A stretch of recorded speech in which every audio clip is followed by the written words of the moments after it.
इस कथा पर थोड़ा सा, एकांतेश्वर महादेव की इस कथा पर जितने लोग आस्था चैनल पर सुन रहे हैं और जितने लोग फेसबुक यूट्यूब पर सुन रहे हैं और जितने लोग इस पंडाल में सुन रहे हैं और इस पंडाल के बाहर रोडों पर बैठ बैठ कर, दुकानों में बैठ बैठ कर जितने लोग सुन रहे हैं, जरा ध्यान लगाकर सुनना कि अधोगति में जो मर जाता है, गर्भ से लेकर अचानक जिसके प्राण चले जाते हैं, उस तक के जीव की गति सुधारने के लिए शिव तत्व को कैसे जाने।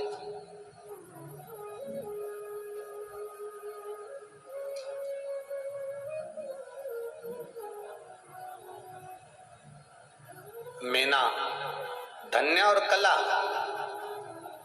सनकादिक ऋषि जहां से बैठे तब कर रहे थे, वहीं से इन तीनों का निकलना हुआ।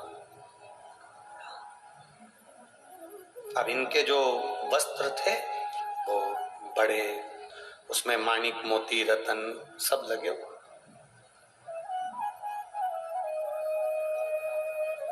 अब उनमें माणिक मोती रतन सब लगे हुए थे, तो ये जहां से निकल कर जा रही थी उनके वस्त्र से, वहां सनकादिक ऋषियों की जंघा पर, छोटे छोटे सनत कुमार, उनकी जंघा पर चोट लग गई। अब जंघा पर जब चोट लगी, सनत कुमार एक बार मेना जी निकल कर गई, चोट लगी, कुछ नहीं बोले। धन्या निकल कर गई, चोट लगी, कुछ नहीं बोले। पर कला जब निकल कर गई, एक बार गलती हो जाए चल जाएगा, दो बार गलती हो जाए चल जाएगा, पर बारंबार गलती हो ये नहीं चले। शिव महापुराण बहुत सुंदर बात कहती है, जिसको कथा श्रवण करना रहती है कि हमको 3 घंटे कथा सुनना है, 4 घंटे कथा सुनना है, हम जाकर बैठ गए। तो जिसको कथा सुनना रहती है वो अपनी पूरी व्यवस्था कर कर झोले में लेकर चलता है।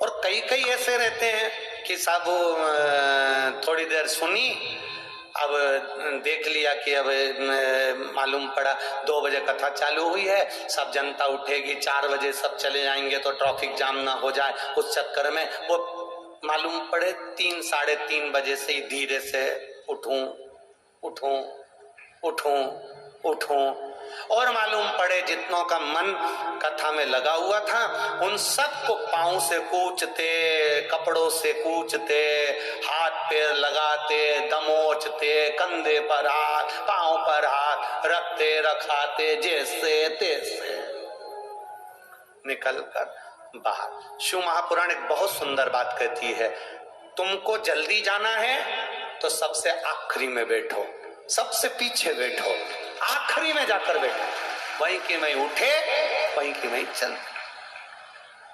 अपने शरीर के द्वारा किसी को चोट ना पहुंचे, अपने शरीर के द्वारा किसी को लगे ना। शिव महापुराण की एक बात अपनी जिंदगी में जरूर उतारना कि हम जब महादेव को जल चढ़ाते हैं, जरा समझिएगा, बहुत सावधानी से समझिएगा। शिवलिंग है,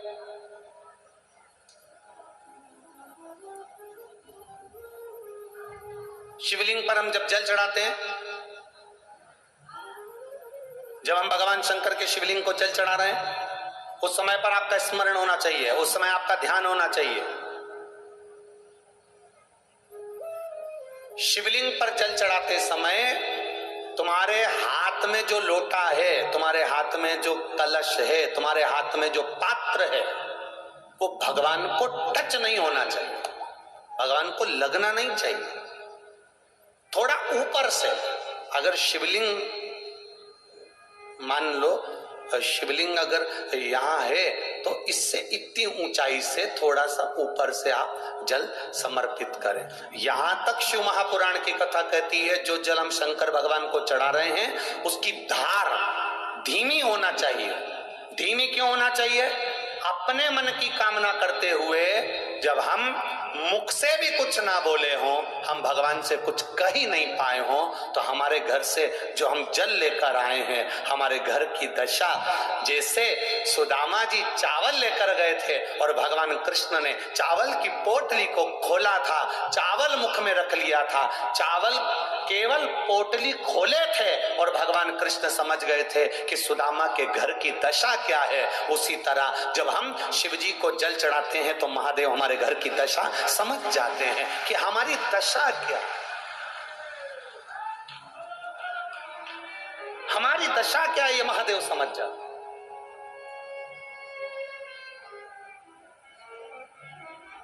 एक पंडित जी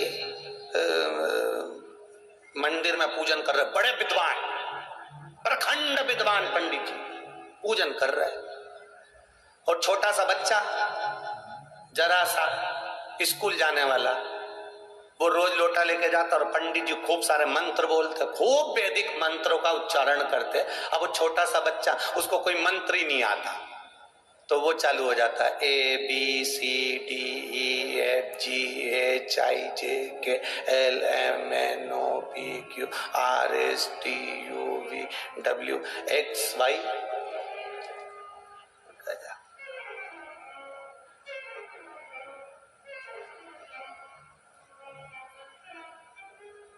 अब एक दिन पंडित जी को थोड़ा सा लगा, पंडित जी बोले क्या एबीसीडी करता रहता है, कुछ मंत्र बोला कर, हिंदी में बोल भगवान को।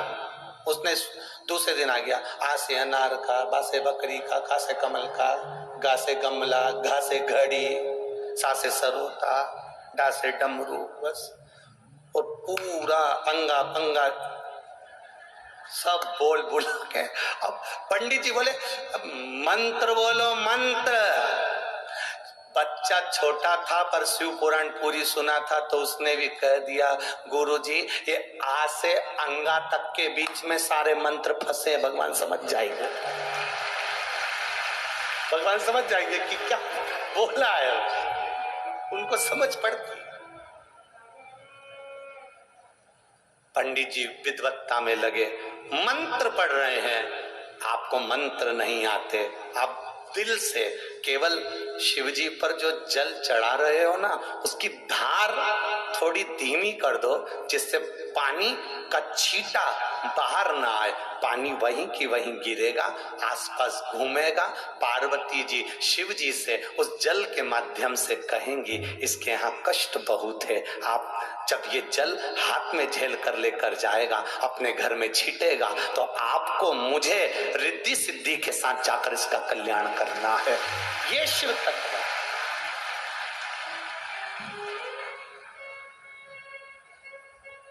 अब कई माताओं की आदत रहती, कई भाइयों की आदत रहती, वो पानी ऐसा चढ़ाते हैं कि सब दूर छीटे छीटे हो जाते हैं, और बचा कुचा तो भीड़ ज्यादा हो तो इन्होंने तो यहीं से लोटा लिया नहीं। अब भोलेनाथ जी भी पार्वती जी से बोल रहे, ये जल चढ़ा रहे हैं कि बदला ले रहा है, पहले तो ये समझ।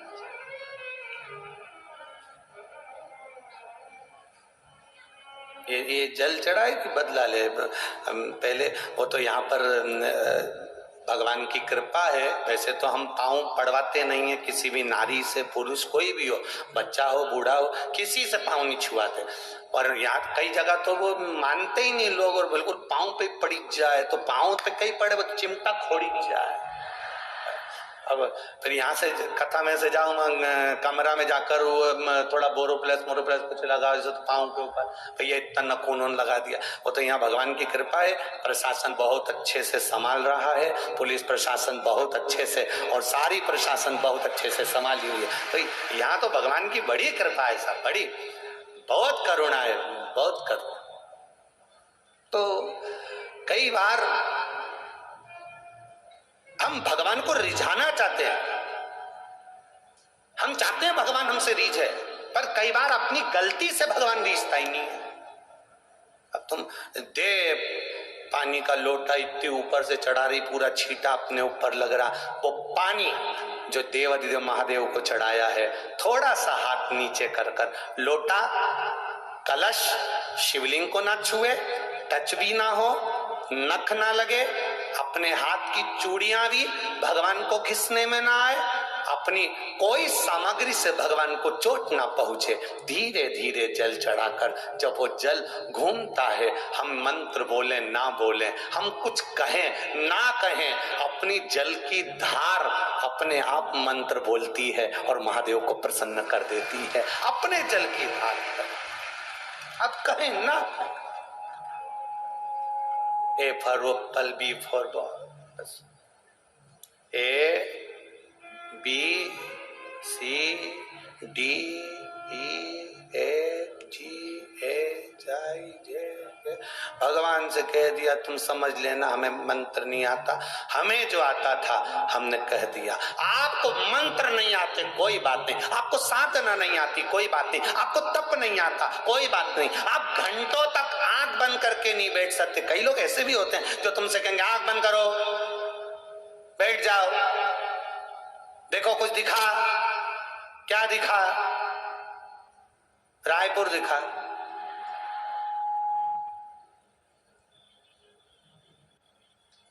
कई ऐसे भी मिलेंगे, बिठाएंगे, बैठो, आंख बंद करके बैठो, आंख बंद करके बैठो।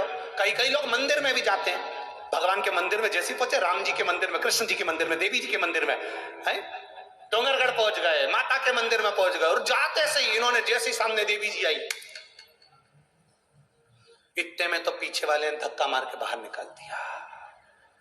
देवी जी भी कह रही इतनी दूर से चढ़ के इतनी ऊपर आई, तू मेरा दर्शन करने आई, अरे यो अकल की अंधी, मेरे सामने आते सी आंख बंद कर ली, ना जी भर के देखा, ना कोई बात की, बड़ी आरजू थी मुलाकात की,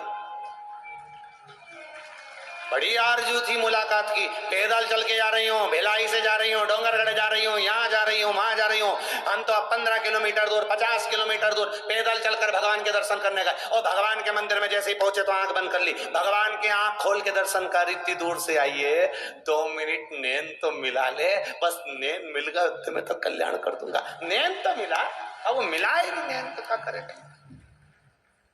और ये तो बस मंदिर में गए। अब इसको आंख बंद करते हुए देखा तो पास में 2-4 बैठी थी बेबी, अब उनको देखा तो जो मंदिर में आया वो भी। भगवान भी मन में सोच रहे हो, अरे ओ कमला, थोड़ी तो हिल जा। कमला, अच्छा सब बैठे तो इसने एक आंख खोल के देख भी लिया, सब बैठ जाते, इसने और जोरदार आंख बंद कर लिया। अच्छा कोई हमसे कह देना कि महाराज आप आंख बंद करके थोड़ी देर, हम तो जितनी देर ये कथा चालू होती है उसके पहले जो थोड़ी देर आंख बंद करते हैं ना, उसमें भी हमारी आंख बंद नहीं होती, उसमें भी भगवान ऐसा लगता है कि जैसे शंकर जी चक्कर काट के आ रहे हैं। हमको ही कई बार सोचना पड़ता आंख खोल लूं क्या, अब खोल ना।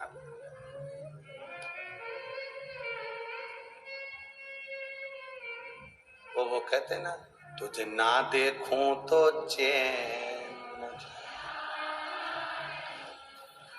तेरे सिवा कोई और। अब भाई तो भाई का, अब जाओ तुम किसी से मिलने के लिए जाओ, जिससे तुम्हारा स्नेह है उससे मिलने के लिए, उसके सामने आंख बंद कर।